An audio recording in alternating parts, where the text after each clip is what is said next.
Isa sa mga sitwasyong madalas ikakabahan ng mga beginner ay kapag may kasalubong sa makitid na kalsada. May nakaparadang sasakyan sa gilid, may gutter o kanal, may pedestrian, at minsan, hindi malinaw kung kasya ba talaga kayong dalawa na sasakyan. Ang karaniwang pagkakamali ay pare-parehong nagmamadali, parehong ayaw magbigay, o saka lamang nagpepreno kapag halos magkatapat na. Kaya narito ang top 5 na tamang paraan kapag may kasalubong sa makitid na kalsada. Number 5, suriin agad kung kasya ang dalawang sasakyan. Habang malayo pa ang kasalubong, tingnan na agad ang lapad ng kalsada at mga sagabal sa paligid. May nakaparada bang sasakyan? May poste, gutter, kanal, pedestrian, motorsiklo, o meron bang malambot na shoulder sa gilid? Huwag isipin na kasya dahil lamang mukhang may espasyo. Isama ang pagtansya, ang side mirrors at allowance para sa posibleng paggalaw ng kasalubong. Kapag hindi ka sigurado, magminor. Mas madaling magdesisyon kapag mabagal ang sasakyan. Number 4, magbawas ng bilis habang malayo pa. Huwag hintayin halos magkatapat na kayo bago promeno. Kapag maaga kang nagminor, nabibigyan mo ng oras ang sarili at ang kasalubong para makita kung sino ang may mas maluwag na magbahagi. Iwasan ng biglang arangkada para lamang mauna sa masikip na bahagi. Maaari itong magdulot ng sabayang pagpasok o pareho kayong mawala ng espasyo.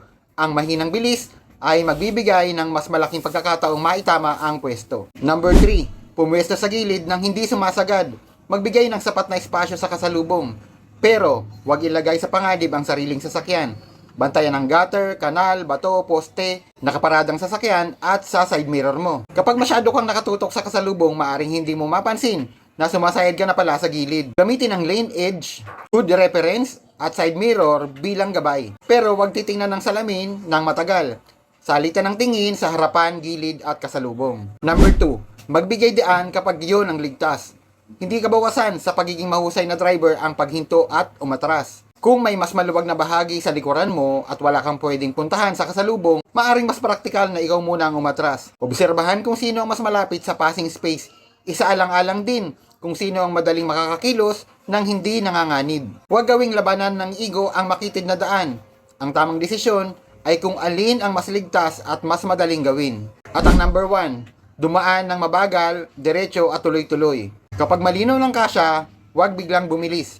Panatilihing kontrolado ang manibela at iwasang pabago-bago ang direksyon. Bantayan ang side mirror at harapang sulok ng sasakyan. Kung sobrang lapit na, maaari kayong parehong huminto muna at mag-usap sa pamamagitan ng malinaw na hand signal. Huwag ding i-fold agad ang side mirror kung kailangan mo pa itong gamitin sa pagtatansya. Gawin lamang iyon kung nakahinto na at kailangan talagang gamitin. Mga ka-driver, kapag may kasalubong sa makitid na kalsada, hindi palaging mas malaking sasakyan o ang unang bumusina ang dapat mauna. Suriin ang espasyo, magminor ng maaga, pumesto ng tama, magbigay kapag kaligtas, dumaan ng mabagal at kontrolado. Sa makitid na kalsada, ang tunay na mahusay na driver ay hindi yung marunong sumiksik, siya ang marunong magbigay ng espasyo at umiwas sa panganib.